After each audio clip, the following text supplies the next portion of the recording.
Malaysia mempunyai kebarangkalian untuk berlaku gempa bumi berdasarkan kepada bukti empirikal.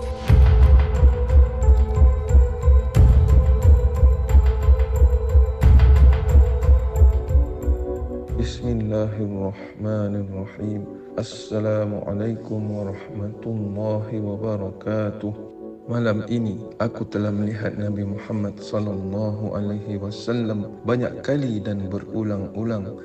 Aku tidur, melihat mimpi, kemudian bangun dan tidur semula, dan perkara yang sama berulang. Ini berlaku banyak kali dan asalnya aku tidak berniat untuk berkongsi mimpi ini dengan sesiapa pun. Tetapi selepas mimpi yang terakhir, aku memutuskan bahawa aku akan berkongsi mimpi ini dengan semua pembantu. Selepas membuat keputusan ini, aku tidak melihat mimpi ini lagi. Mimpi itu bermula dengan aku berada di sebuah kedai di Pakistan yang telah aku kunjungi bersama beberapa pembantu Malaysia pada hari yang sama. Dalam mimpi itu, aku bersama mereka dan mereka sedang membeli beberapa barang untukku. Aku telah menegaskan bahawa aku tidak mahu barang ini, tetapi mereka tetap membelinya juga untukku. Kemudian aku melihat Nabi Muhammad sallallahu alaihi wasallam muncul di kedai itu. Baginda sallallahu alaihi wasallam kelihatan sangat gembira dan lega apabila melihat kami.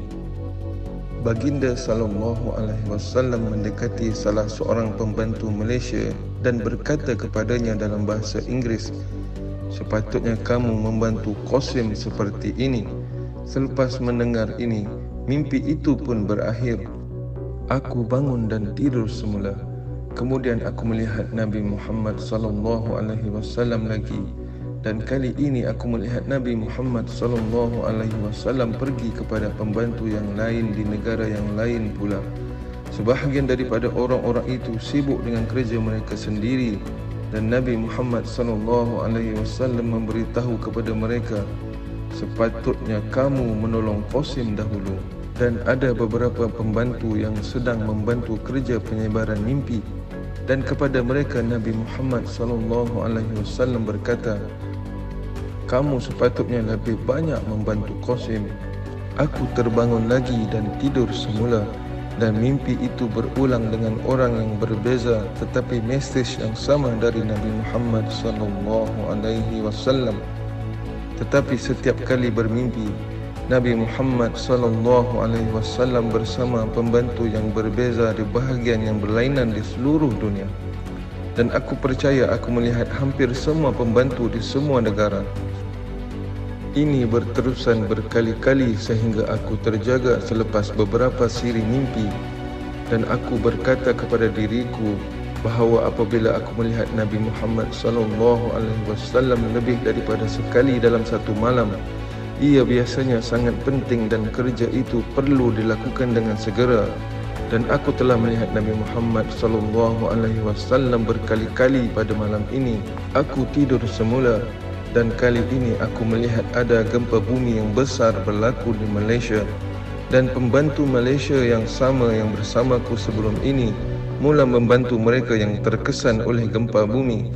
Aku melihat bangunan-bangunan runtuh dan orang terperangkap dalam runtuhan, dan pembantu Malaysia ini sedang membantu mereka. Kemudian aku melihat Nabi Muhammad sallallahu alaihi wasallam sekali lagi bercakap dengan pembantu Malaysia itu. Baginda sallallahu alaihi wasallam berkata kepada mereka, "Sepatutnya kamu menolong Qasim dahulu." Dan aku merasakan yang Nabi Muhammad sallallahu alaihi wasallam bermaksud untuk membantu Qasim terlebih dahulu. Dan jika Qasim tidak memerlukan sebarang bantuan, maka datang dan bantu mereka. Kemudian aku melihat pembantu-pembantu di Malaysia, mereka keluar dari negara mereka untuk membantuku.